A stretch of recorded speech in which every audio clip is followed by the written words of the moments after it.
Okay. Good morning, everyone. Thank you for joining us. We are happy to be here to talk about the Transition Readiness Grants for the 2021-2022 school year. We are going to do the presentation this morning in a couple chunks. So during the time that I'm presenting about grant specifics, please make sure your microphone is on mute. As I'm talking, please feel free to add your questions to the chat. We will pause about halfway through the presentation and then again at the end to be sure to answer everyone's questions. I have some wonderful Transition Improvement Grant staff on with me today, helping to monitor the chat and also capture all of your questions. So we will answer questions live today, and anything we answer today we will capture and then post back on the Transition Readiness Grant website, so you can go back and reference that. The recording will also be found on the TRG webpage.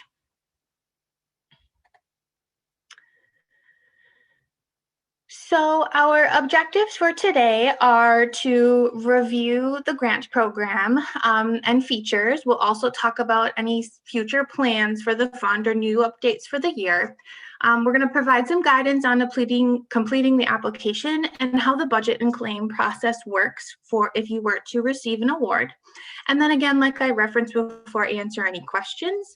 Like I mentioned a few minutes ago, we're recording the webinar and it will be posted on the TRG webpage probably within about a week. We have to caption the webinar first. Sooner than that, we'll have the materials that we referenced today on the webpage, and many of the materials we're going to go through are already on the Transition Readiness Grant webpage. So before we begin, for those who are less familiar with the grant program, let's take a few minutes and just review some basics about the program. It was established under statute in 2017 and was designed to support transition from work to post-secondary environments for students with IEPs. The grant program is a competitive grant program with an annual $1.5 million allocation through this state budget year, so through the 2021 state budget. The current grant awards for the 2021 school year went to 41 school districts. You can see here on the right portion of the slide, I have a little snip of an infographic about this year's grant program. Once you are able to access the slide deck, you can click on this and open this. We can also find this on the Readiness Grant webpage. Of those 41 awards for this school year, the highest categories remain project search and transportation. So that's represented here by this big green and sort of light blue section of our pie chart. There continues to be a mismatch in the requests of school districts and the needs that they're looking to fulfill through grant proposals and the current allocation we have. And so the department has definitely been aware of that and advocating with our administrators and legislators and the governor about how we could maybe expand the program and allocation to match the needs of school district. If anyone has heard me talk about TRGs within the last couple of weeks or last couple of months, you may have known that there was a proposal to increase the grant program over the next 2 years from the superintendent, Carolyn Stanford Taylor. Since that time, Governor Evers has released his budget proposal that will then next go to the legislature to be approved. In Governor Evers' proposal, he did not put in an increase for the grant program for the 21-22 school year, but he did put in an increase for the 22-23 school year. So we'll be keeping a close watch on that as the budget is finalized with the Joint Finance Committee. Let's see, what other things do we need to cover here? So the last thing I just wanted to mention, you'll notice this morning as we get deeper into specifics about the program, that every 2 years we have set up a system at the Department of Public Instruction to review the program that aligns with the state budget, because every 2 years we need to be reauthorized as the grant program is a state budget line item. And so this year we have a new budget, and so we've had a chance to gather some feedback and hear how things are going from school districts who've been received grants and have been able to make some adjustments to the program to try and meet the needs of districts. So let's talk more specifically about the grant program for the next school year that the application is currently out for as we speak. We're going to have a 1.5 million total allocation, again, to support evidence-based transition practices. The application was released on February 15th, so a couple weeks ago, and they will be due on April 30th. And we will be using a new statewide universal grant application. If anyone attended the feedback session in January, you heard me talk a bit about this. The Department of Public Instruction, developed a universal grant application for any statewide competitive grant that the department offers.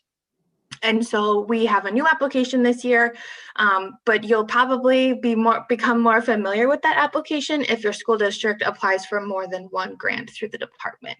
It'll look pretty similar from grant to grant.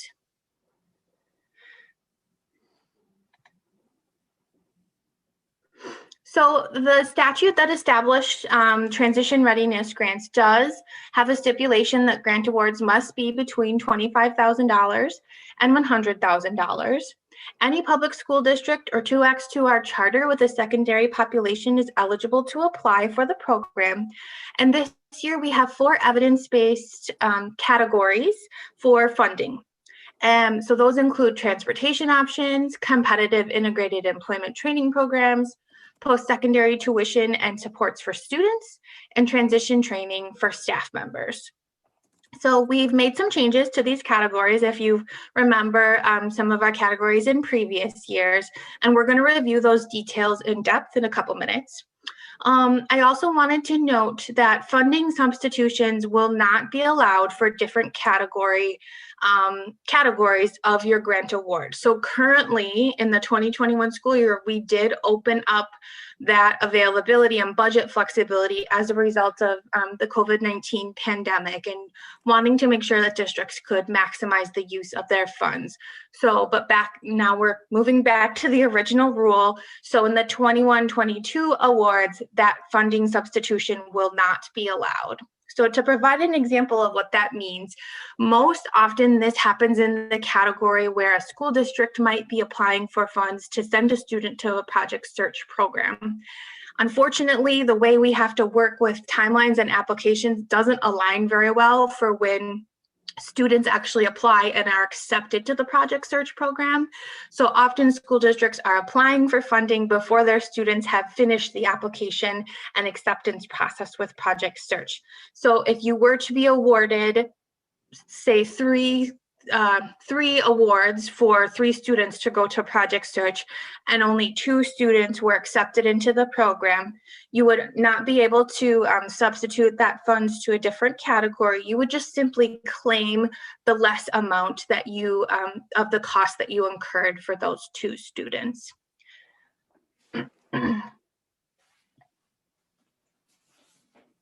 So just a reminder as I'm going through this, if questions are coming up and things are a little bit confusing, feel free to write questions in the chat as well. So now let's talk about the changes to the allowable costs. So transportation options, this has had no changes in allowable costs. So the same programs, the same details and allowable costs remain in place. So we can do vehicle purchases, contracted services.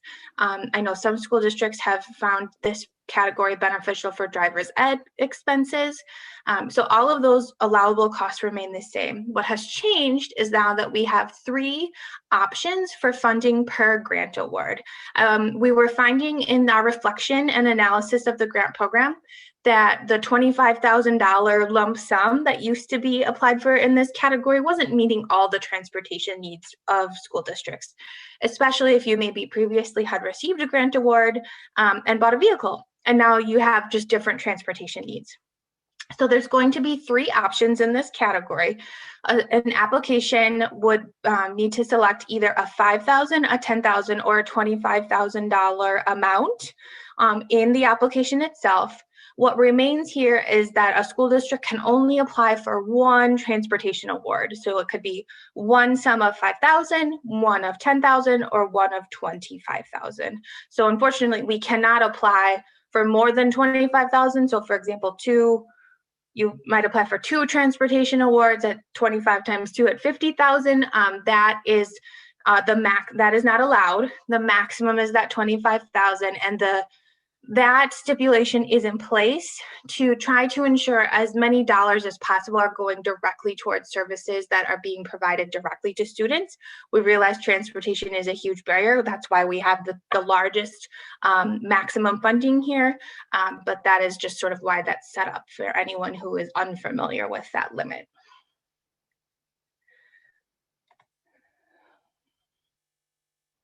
So the previous category for project search tuition and supports has been expanded to include competitive integrated employment, or CIE, training programs.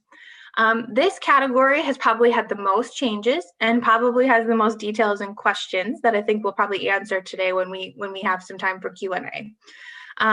The keys to a CIE training program and experience is that they need to have a community-based integrated, or a CIE, work experience and related coursework where a student is building a career-based skill towards achieving their career goals or their post-secondary employment goals. So we still have the same allowable programs like Project Search, but we've also expanded to some programs that exist at our Wisconsin technical colleges, youth apprenticeship programs. And this year, with the budget flexibility that we've been able to open up, I have 1 or 2 school districts who've actually created private or individualized programs for students. And so that would again be allowable under this category. We just need to make sure we're meeting that criteria. So I'd like to provide an example of those individual programs created within a school district. So one school district this year has a student who is interested in childcare. The student is working through the coursework to receive a childcare assistant certification with her teachers at school. And then in addition, she is working during part of her school day at a local daycare. And the school district is using the funds in this category as to help pay for the expenses of her getting to the daycare, but they're also paying her wages, as well as paying for the costs related for her participating in that coursework and receiving that certification. That coursework is pretty nominal in its fees, but that's a good example of how you could set that up. So applicants who are requesting funding in this category will need to describe in their grant application how the program meets the CIE requirements. So the CIE is something that is defined by the Workforce and Innovations Opportunity Act. And there are some more details about what that means in the grant guidelines document. And we're going to talk about that document in a few minutes. But some highlights include the student needs to be working in an integrated environment in the community. They need to be working at least minimum wage or at the same wage that a peer without a disability is making doing the same job. So that student working in the child care center needs to be making the same wage as another assistant teacher, if that makes sense. What else are the highlights besides that? We need to be integrated with and without people with disabilities. We need to have the same interaction with customers, if that is the case in that kind of business, as a person without a disability would have. And then we need to have the same opportunities for advancement and benefits as employees without disabilities.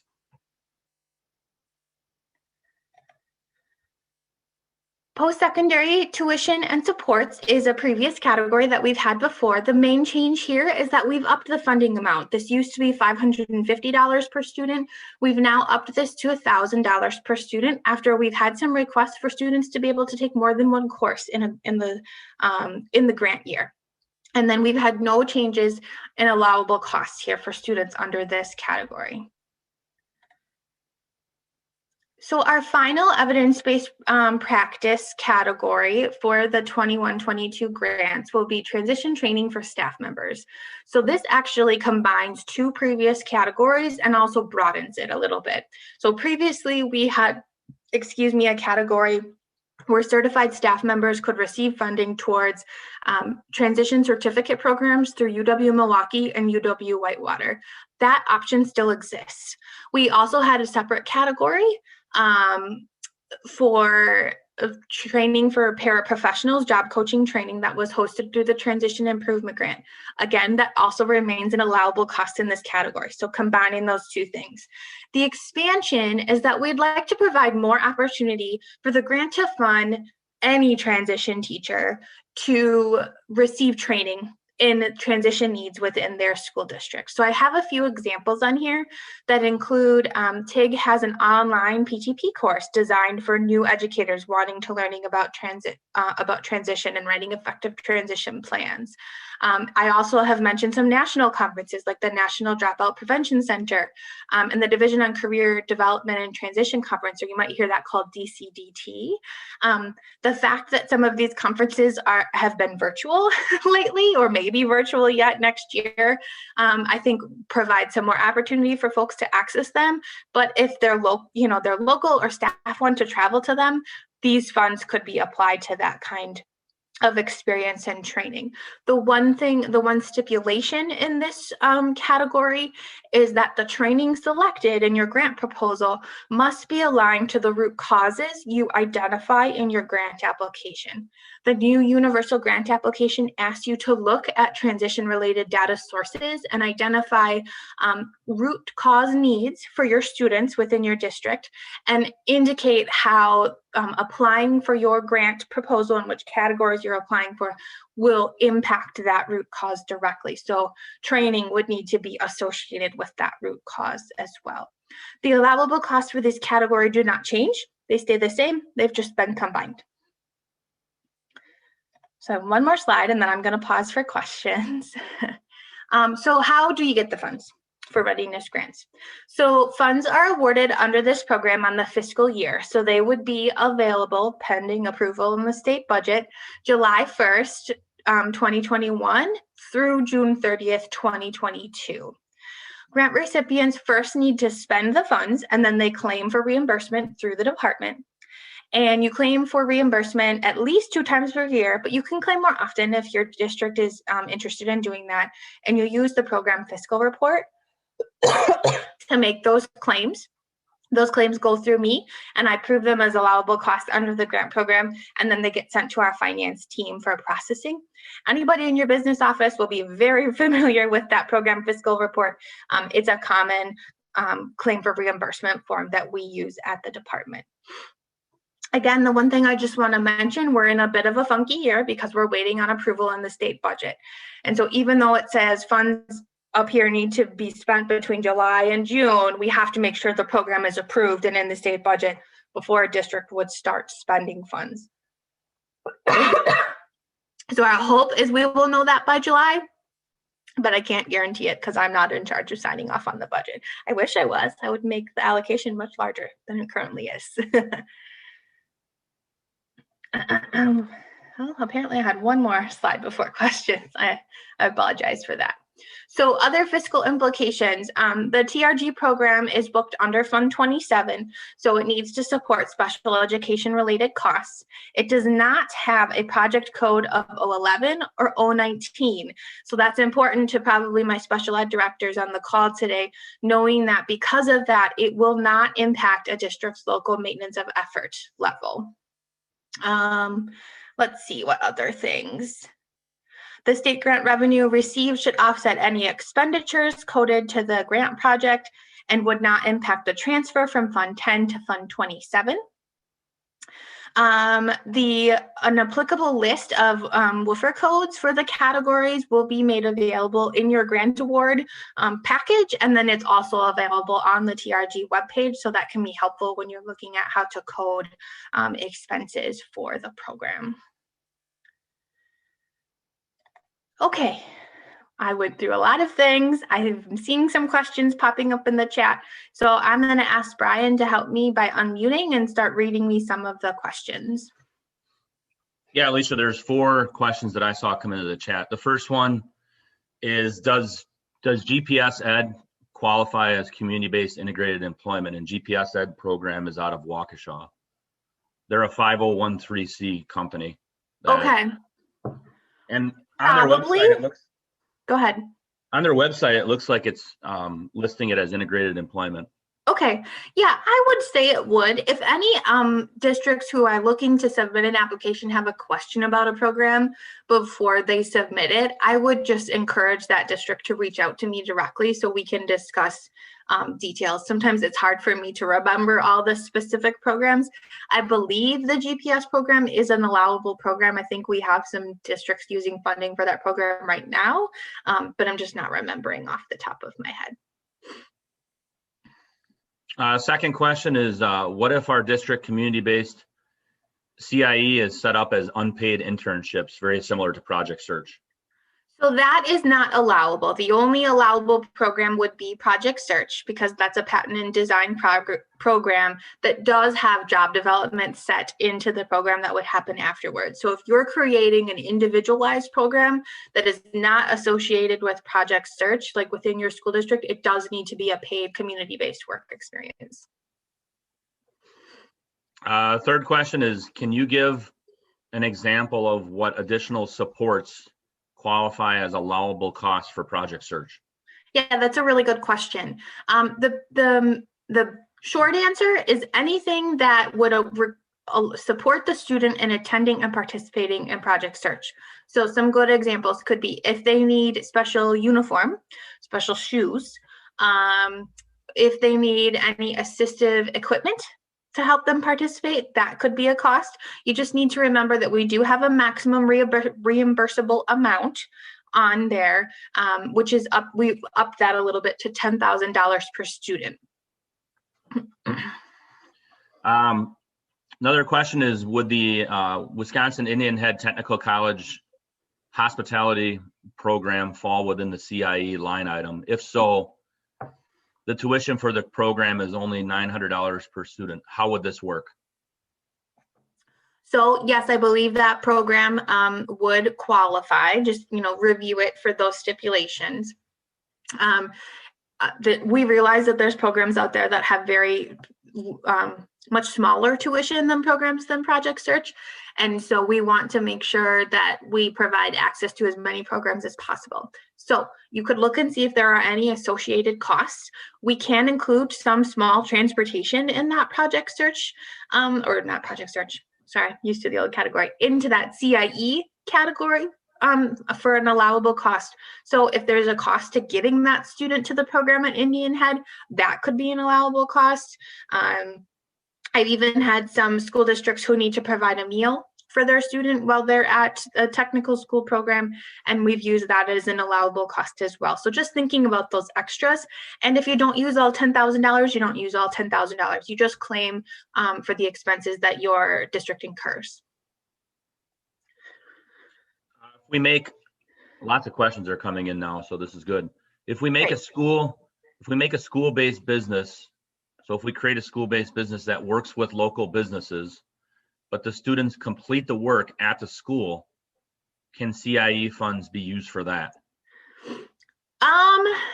Maybe. I'd have a couple stipulations.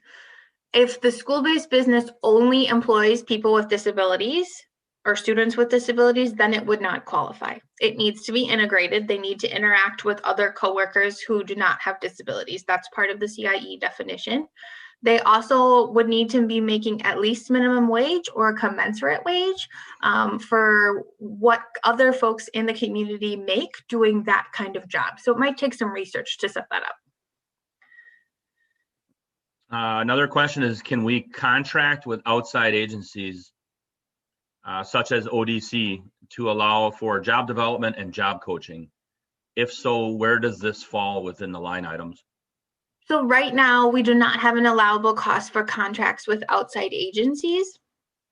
So you could certainly access those services through DBR, or the school district can use other IDEA or even local funds to develop that contract. The grant funds need to go to supporting the student participating in the activity, not necessarily the supports of other folks.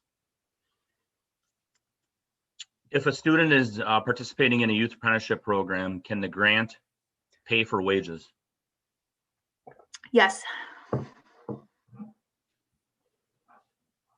Is there ever a scenario where you could split the $1,000 per student for post-secondary education between two different students, each getting $500?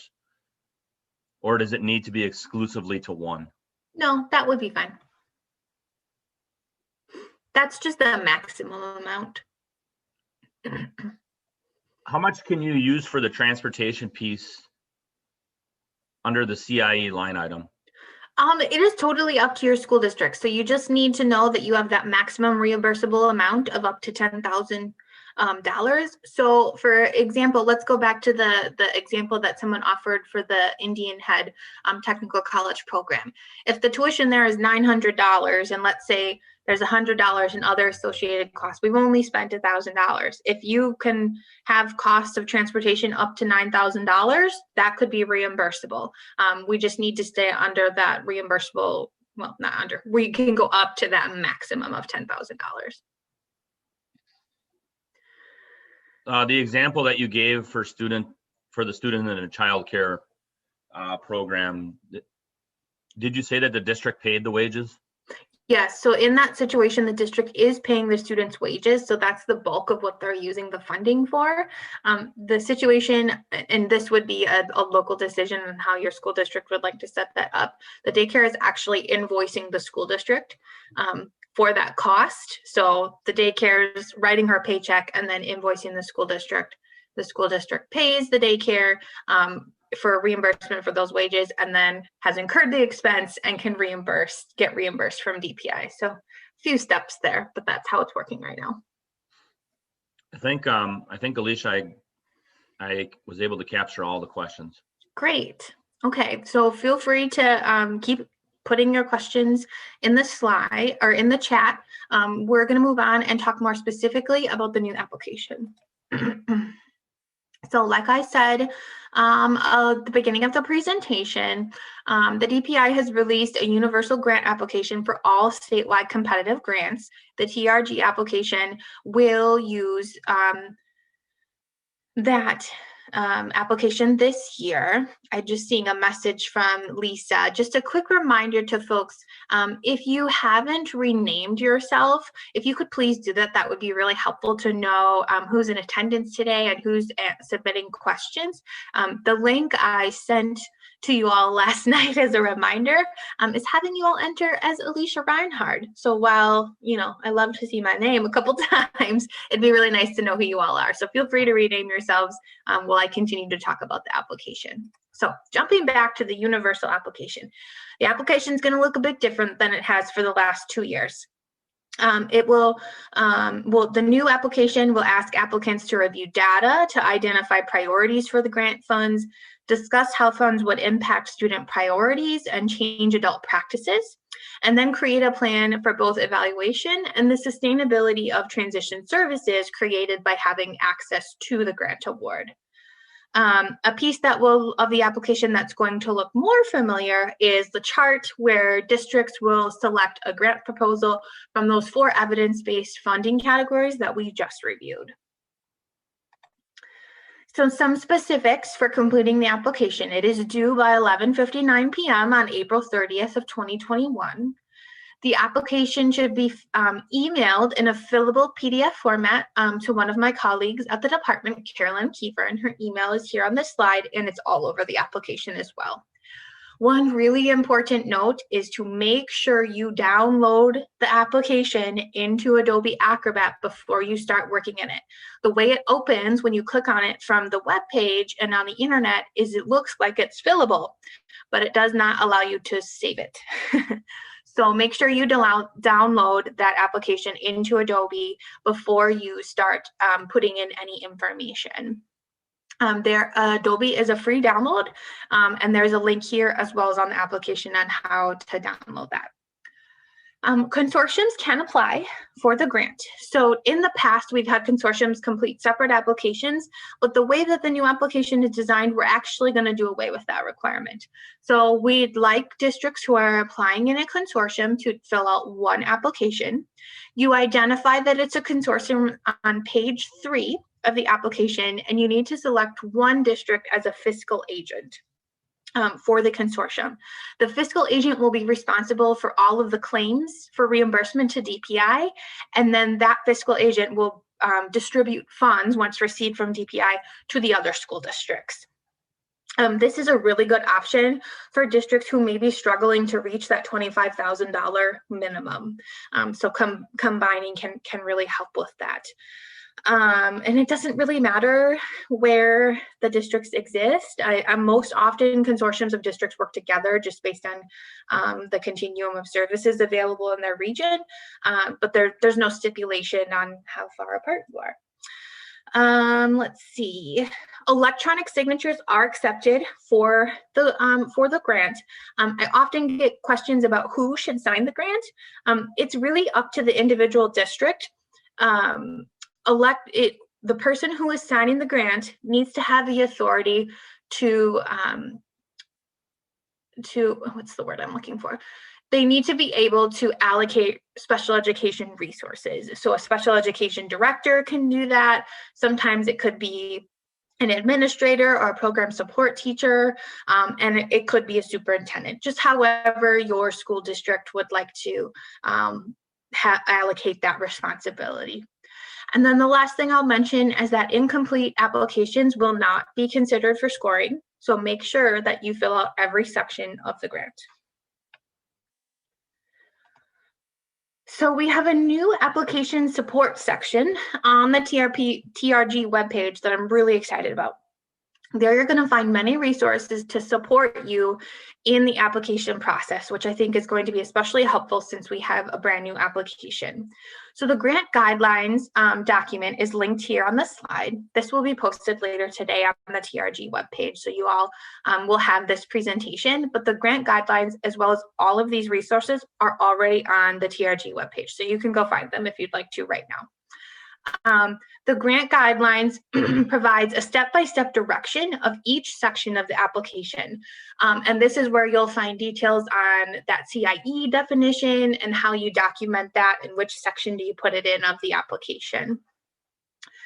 You also have access to the scoring rubric that will be used for deciding grant awards, as well as several resources to do your application data analysis. Thanks to the Transition Improvement Grant for putting together these resources. So we have guidance on looking at indicator 1 and 2 data, graduation and dropout, indicator 14, post-school outcome data. We have a video that talks through these guides and how to use them, as well as a slide deck that's used, in that video. So scoring is going to take place between May 1st and June 1st. Districts who have not previously received an award will be prioritized in the scoring process. In addition, the grant scoring team will also consider the sustainability of transition services for applicants who have previously received a TRG award. All districts who submit a complete application will remain eligible for an award regardless of the status of their previous award status or other scoring components. It is our hope to provide intent to fund letters, and this is different than a grant award notice because we will be waiting on that state budget. So we hope to provide those intent to fund letters around July 1st, and then I have to have my disclaimer on there that pending approval in the state budget. So the last and final change for the TRG program this year is we no longer have the assurance to complete a community conversation. If school districts feel like that will be an important step to help them gather some data and information about the grant program, we know that this is a very effective practice in bringing a community together around a barrier and problem solving. So I highly encourage school districts to do it, but it's not required. The one thing that will be required is grant recipients need to submit a data summary evaluating the impact of grant funds on the root causes identified in your grant application. This summary is going to be submitted via Google form, and a DPI staff member will send this out in May 2022, and it will be required that you submit this back to the department by the close of the grant year, which is June 30th, 2022. Current grant recipients are also going to have the same requirement this year, so they'll be seeing that in May of 2021. So we can now pause and answer any other questions that have come up. I have wrapped up the main part of our presentation. So Brian, why don't you go ahead and let me hear some of the more questions that have come up since we've been discussing. Sure. Will the slideshow be shared? Yes, yep. I will be posting the slideshow on the TRG webpage later today. There is a current box on the webpage that says the Q&A, and then right now it has the registration link in it. So we'll switch that over, and that's where you'll find the slideshow and the recording.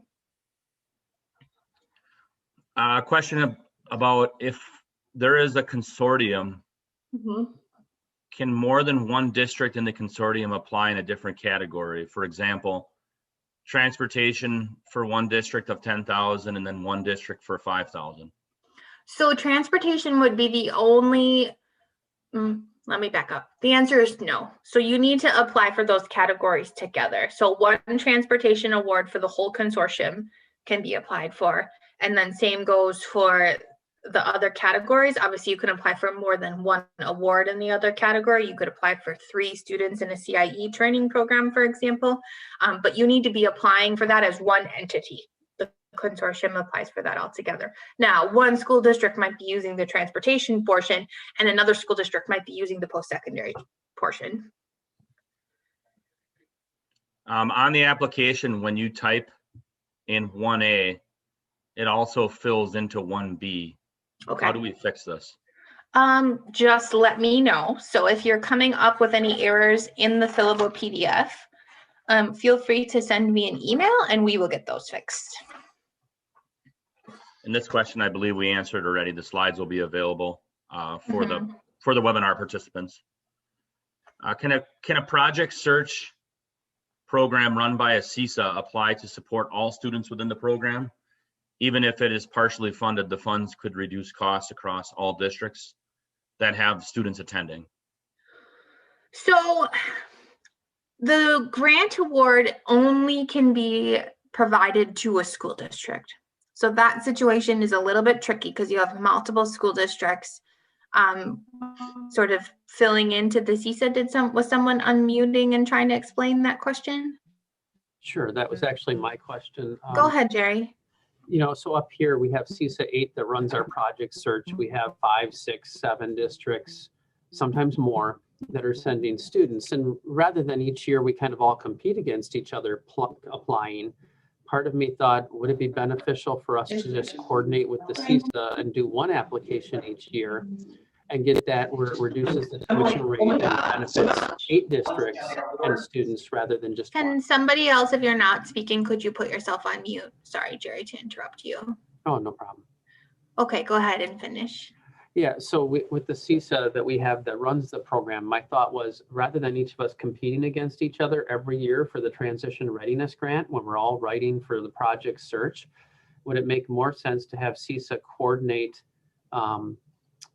a consortium application that involves the 7 districts, for example, or 8 districts, and asks for the amount of money of students going in, but even if it's partially funded and it just defers part of the cost, all the districts benefit and all the kids benefit. Is that something that would be looked at favorably or not? You know, it's an interesting idea. A consortium of school districts could definitely be allowed. I mean, we obviously just went through that. It would need to be it would need to go through a school district. So the CISA couldn't be the fiscal agent. It needs to be a school district. That's in statute. We cannot award it to anybody but public school districts. The one thing to consider is making sure, you know, districts who have not previously received an award are going to be prioritized. So whether or not that affects you know, who's in the consortium or who would benefit mostly. And then the second thing to be considered would be making sure, you know, is that meeting your root cause needs for your district? It may not.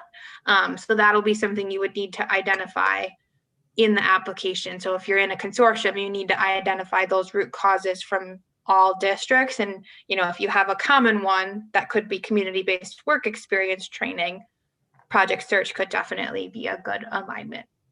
So it's possible, I guess, is the short answer. The other thing to consider is make sure you're under $100,000. Okay, thank you. Yep. I think you may have answered this one, Alicia, but I'll just run it past you. Marathon County Special Education, which has six school districts, can they be the fiscal agent, or does this have to be a specific school district? Because we can only award a school district per statute, it would need to be one school district would need to be the fiscal agent, but certainly all of the Marathon County districts could apply together. Can you expand a little bit on the sustainability stipulation? Is that only considered with districts who are applying but have received a grant in the past? It is a question for any applicant. So the applicants, all applicants will receive a score around their sustainability plan. It will just be if we get to the point where we're awarding districts who have previously received an award, we're going to look closely at that sustainability question in selecting grant awards in that sort of category. I believe that's. Oh, one more question came in, Alicia. Following up on Jerry's CISA question, can a district be involved in a consortium application for Project Search and also apply on individual needs? Yes, so sounds like there may be some students who go to Project Search and some students who have an individualized CIE training program. Yes, that would be allowable. That's it for questions, Alicia. Okay. So I do not have any further information. If you have more questions after today, definitely visit the Readiness Grant webpage. If you go to wi.dpi.gov, you will and search Transition Readiness Grants. That's the easiest way to find it. It's also obviously linked in here. That is where you'll find all the resources from today. We're going to type up these questions and answers that we went through live so that people can reference them again. Also, please feel free to reach out to me via email or phone call anytime. I'm happy to meet with districts before they apply and discuss ideas to make sure they would be allowable under the current grant program. Also, please note the allowable expenses that I went through today in those 4 evidence-based categories. That was not an exhaustive list. And so sometimes all it takes is asking to make sure that it could be an allowable cost. So feel free, and I am the individual who kind of oversees what allowable costs are under the grant. So I'm kind of your direct contact for any of those questions. In addition, my colleague, Carolyn Kiefer, will be the one who will be accepting your applications, and she can answer some simple questions about budget revisions or claims or anything to that effect. So you can feel free to reach out to her as well. I will stay on here for a few more minutes and answer any questions. You can feel free to unmute or continue to put them in the chat. But if you don't have any further questions, I want to say thank you for joining us. And we look forward to reading your applications and ideas. And thank you so much for what you do to support Wisconsin students with IEPs. I know it has been a ridiculous year, and yet we all continue to show up and make sure that our students have the most positive of outcomes. So thank you very much to you all. So again, I'll stay on for a few more minutes for questions, so you can feel free to unmute or drop them in the chat. Otherwise, have a great rest of your day.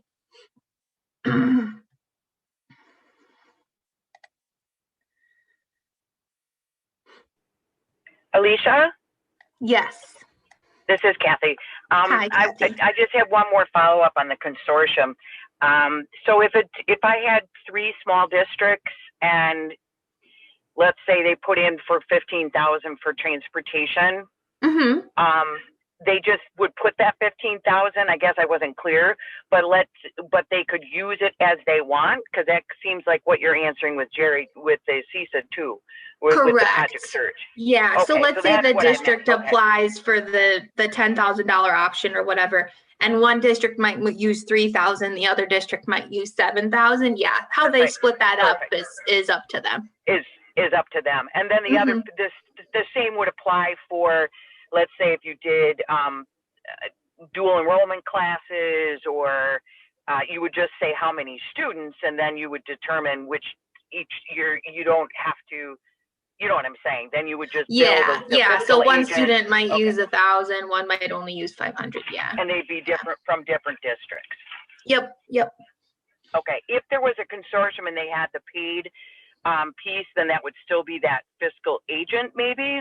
Would it still be like, let's say they had 3 schools, small schools together, and they decided to do, there were some individual CIE things, Mhm. would that fiscal agent be the school that would be paying those students if they decided with that kind of a program? Yeah, it would, for the sake of like simplicity, it would probably Right. make the most sense to do it that way. Yeah. Right. Okay. All right. I think that's it. I think. Okay. Thanks. Good to hear your voice, Kathy. Any other questions?